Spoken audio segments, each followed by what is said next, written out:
কখনো কোনো জিনিস প্ল্যান করে হয় না, প্ল্যান ছাড়াই সব কিছু অনেক সুন্দর হয়।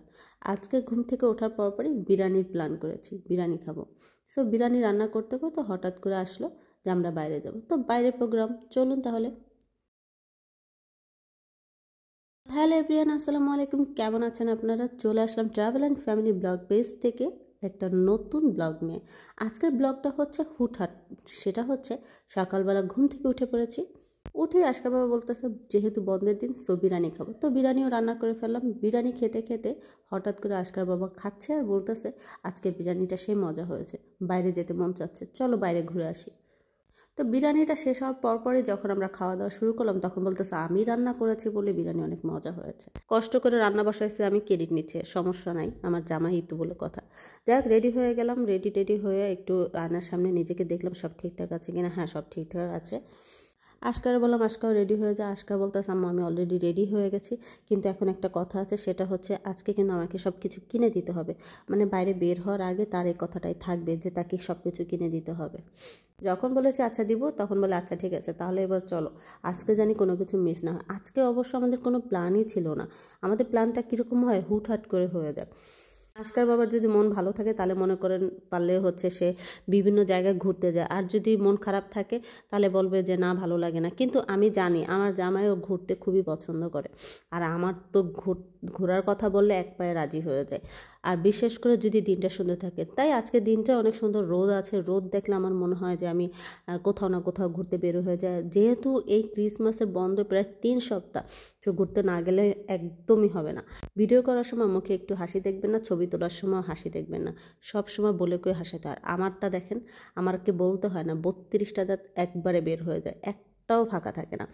যাই হোক, আমি কারণ হচ্ছে আমার চিন্তাই থাকে হচ্ছে ঘুরবো, আনন্দ করব, ফুর্তি করব, এটা হচ্ছে আমার সব থেকে ভালো লাগার সময়।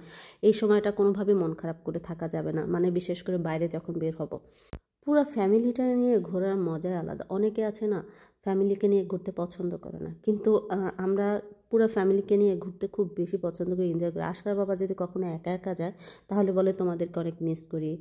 কিন্তু মানে সব জায়গায় তো আর ফ্যামিলি নিয়ে চলা যায় না, কিছু কিছু কাজ নিজেরও থাকে। এরপরে যেটা করেছি আমি নিজেই ভিডিও করছিলাম, খুব ভালো লাগছিল। একটু একটু হালকা গরম ছিল, রোদ ছিল, সব মিলায় আজকে দিনটা খুব ভালো যাচ্ছিল। পরে আমরা কর্নার চলে আসছি। কর্নারে এসে দেখি যে বিশাল বড় একটা ক্রিসমাস ট্রি লাগাইছে। সো এটা দেখে খুব ভালো লাগছিল। পরে আমি আজকে বললাম আজকে আমাকে একটু ভিডিও করে দে। তো ভিডিও করে আবার ওইখান থেকে চলে গেলাম মিডিওল এসে দেখি এখানে বিশাল বড় একটা গাড়ি, ক্রিসমাসের গাড়ি। সেখানে যায় আহিলকে বললাম একটু ওঠ। আহিলকে ছবি তোলার জন্য অনেক চেষ্টা করলাম, সে ভয় পাচ্ছিল গাড়িতে উঠতে, কিন্তু আয়ান ঠিকই উঠে গাড়িতে সুন্দর ছবি টবি তুলছে।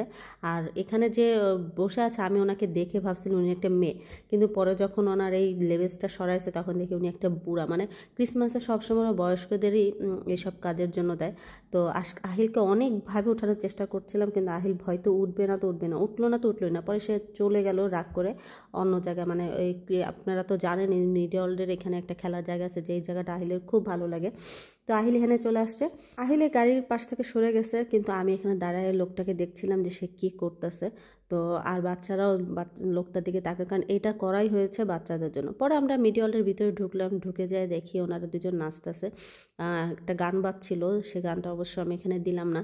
গানটাও ভালো লাগছিল, এদের নাচটা। এরা সারা মানে পুরা মার্কেটটার ভিতরে এভাবে হাঁটতেছে আর নাচতেছে। প্রথম তো আমি দেখি ভয় পেয়েছিলাম, এত লম্বা কী করে হলো। পরে নিচের দিকে তাকিয়ে দেখি 2টা লাঠির উপরে ভর দিয়ে ওরা নাচতেছে। এগুলো কিন্তু করা অনেক কঠিন। আমি অনেকবার চেষ্টা করেছিলাম বাংলাদেশে থাকতে, মানে ছোটোবেলার যে বুদ্ধি। যাই হোক, আজকের ব্লগটা আপনাদের কেমন লাগলো সুন্দর করে কমেন্ট বক্সে কমেন্ট করে জানাতে বলবেন। আল্লাহ হাফেজ।